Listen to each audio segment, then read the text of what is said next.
जिन्ना ने उस वक्त राजा का साथ दिया, और जिन्ना ने जब राजा का साथ दिया और जब 1947 में भारत का विभाजन हुआ, उस वक्त राजा को यह लगा कि नेहरू जो है मेरे खिलाफ, नेहरू मुझे किसी तरह से भारत के साथ नहीं रहने देना चाहता है, और जिन्ना मेरा समर्थन करता है, लेकिन मैं जिन्ना के साथ नहीं जाऊंगा, नेहरू के ऊपर मुझे विश्वास नहीं है। इस कारण से उन्होंने 2-3 महीना अपने डिसीजन को कि भारत के साथ मिलना है कि नहीं मिलना है, उस तरह से उन्होंने डेफर किया। लेकिन जब उन्होंने फिर एग्रीमेंट साइन किया, वो वही एग्रीमेंट था सभापति महोदय जो 600 राज्यों ने अलग अलग इंस्ट्रूमेंट ऑफ एक्सेशन साइन किया। जब मणिपुर के साथ वही लागू हो गया, जब कच्छ के साथ वही लागू हो गया, जब उत्तर प्रदेश के साथ वही लागू हो गया, तो कश्मीर में कैसी ऐसी बात थी जो आपने उसको धारा 370 दे दिया? और यदि जिनको लगता है कि 2 नेशन थ्योरी के आधार पर वो साइन नहीं हुआ, तो जब सिक्किम 1975 में भारत में मिला, जब गोवा 1962 में भारत में मिला, तो उसको 370 आपने क्यों नहीं दे दिया?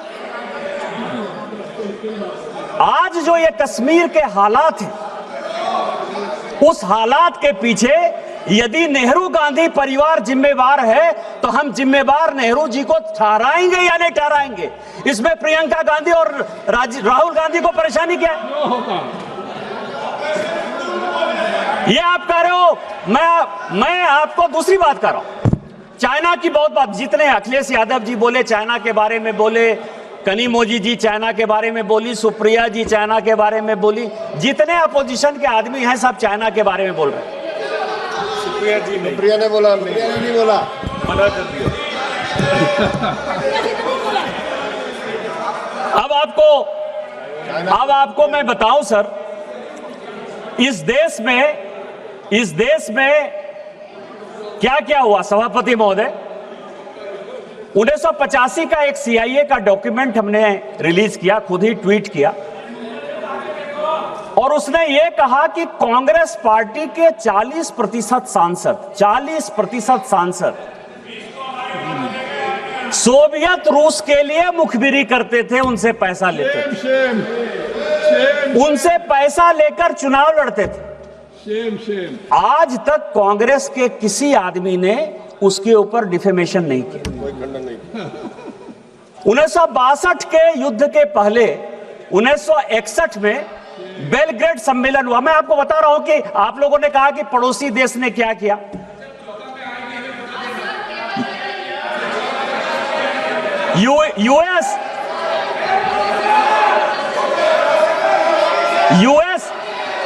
यूएस और अमेरिका, यूएस और अमेरिका के पहले 1961 में नेहरू जी ने कहा तिब्बत देने के बाद, और मैं तिब्बत पर भी आना चाहूंगा सर कि तिब्बत है क्या। तिब्बत 1886 में भारत का, नेपाल का और तिब्बत का एक समझौता हुआ। आपको पता है कि तिब्बत जो है नेपाल को एक हर्जाना दिया करता था प्रत्येक साल 1954 तक। वो कभी भी चाइना का पार्ट नहीं था, नेपाल का हिस्सा हुआ